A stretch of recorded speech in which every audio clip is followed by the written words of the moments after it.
Shalom Bapak Ibu Saudara yang kasih dalam Tuhan. Beberapa waktu yang lalu ketika Manado sudah termasuk zona hijau Bapak Ibu Saudara, kami sekeluarga memutuskan untuk pergi berlibur ke Pantai Lihaga. Karena perjalanan cukup jauh dan panjang, kami mengantisipasi dengan menyampaikan lebih dulu kepada anak-anak kami bahwa ini perjalanan akan bakal cukup panjang. Jadi kalian bersabar ya, nanti tempatnya bagus sekali. Mami Dedi itu sudah lihat fotonya ya, Mami Dedi sudah tahu ini tempatnya bakal menyenangkan. Jadi kalian bertahan.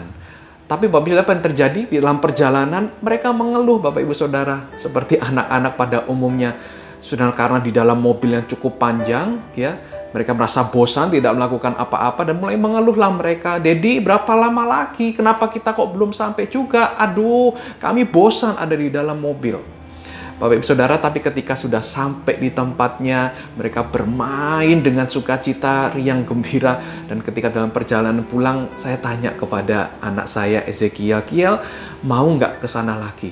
Dan dia dengan spontan dan cepat dia jawab, mau. Loh, walaupun perjalanannya panjang dan jauh, nggak apa-apa Dedi.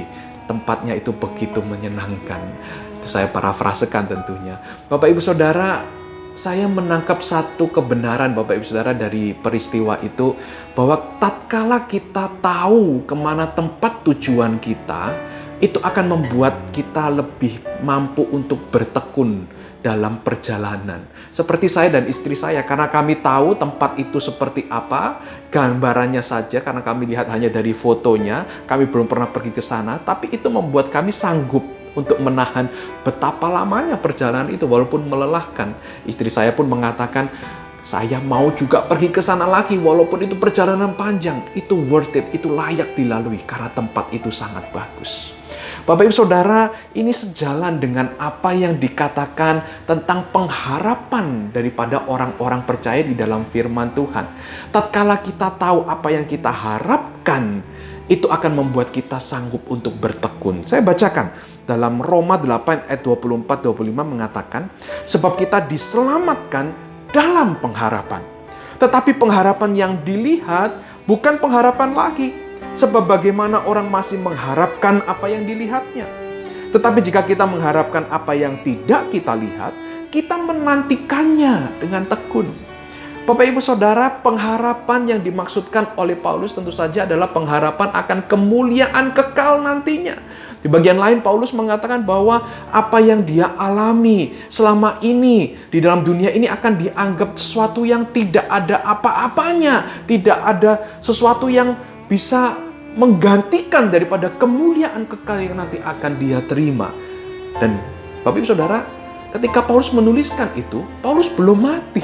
Paulus belum mengalami kemuliaan itu. Tapi bagaimana Paulus tahu? Karena Paulus sudah menerima potretnya, gambarannya, yaitu inspirasi daripada Allah Roh Kudus yang menunjukkan kepada dia bagaimana kemuliaannya nantinya akan begitu indah. Itu akan menutupi semua yang pernah dilaluinya, kesulitan demi kesulitan yang dia hadapi dalam perjalanan hidupnya, dalam pemberitaan Injilnya. Dan Bapak Ibu Saudara, saya mau mengatakan dan menguatkan kepada kita, ini pengharapan yang sama yang kita miliki juga di dalam Yesus Kristus. Saya bacakan janji Yesus Kristus itu tidak hanya ada di dalam perjanjian baru saja, tapi sejak dalam perjanjian lama. Yesaya 25 ayat 8 mengatakan, Ia akan meniadakan maut untuk seterusnya, dan Tuhan Allah akan menghapuskan air mata daripada segala muka, dan aib umatnya akan dijauhkannya dari seluruh bumi, sebab Tuhan telah mengatakannya. Ini berbicara apa Bapak Ibu Saudara? Inilah potret tentang surga nanti. Tidak akan ada air mata. Dan ini kembali diulang, kembali dipotret, dan potretnya itu diberikan kepada kita, yaitu dalam Wahyu 21 ayat 4. Dan Ia akan menghapus segala air mata dari mata mereka. Dan maut tidak akan ada lagi, tidak akan ada lagi perkabungan atau ratap tangis atau duka cita, sebab segala sesuatu yang lama itu telah berlalu. Bapak Saudara, saya berpikir seperti ini. Kenapa ya Allah memberikan ayat firman Tuhan ini terus terpelihara sampai pada kita orang percaya hari ini? Kenapa sih Allah memberikan potret tentang surga? Kenapa kita diberikan pengharapan keberadaan Allah di surga yang seperti ini nantinya? Tidak akan ada ratap tangis dan air mata. Jawabannya cuma satu Bapak Ibu Saudara.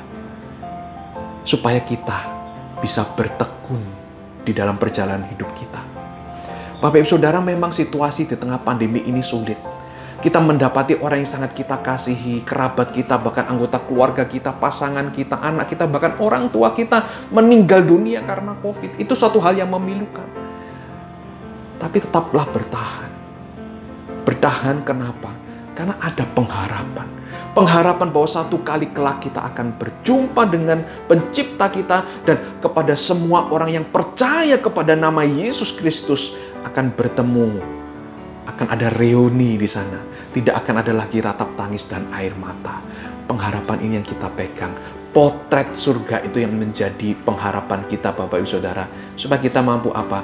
Menjalani perjalanan yang kita tidak tahu berapa lama Tuhan izinkan. Tapi percayalah, ini hanya sementara dan kita pegang janji firman Tuhan. Dan Paulus mengatakan bahwa perjalanan yang begitu panjang, keluhan-keluhan di dunia ini tidak akan bisa menggantikan atau bahkan tidak akan ada artinya apa-apa dibandingkan dengan kemuliaan kekal yang nanti akan kita dapatkan, yang akan kita terima di dalam Yesus Kristus.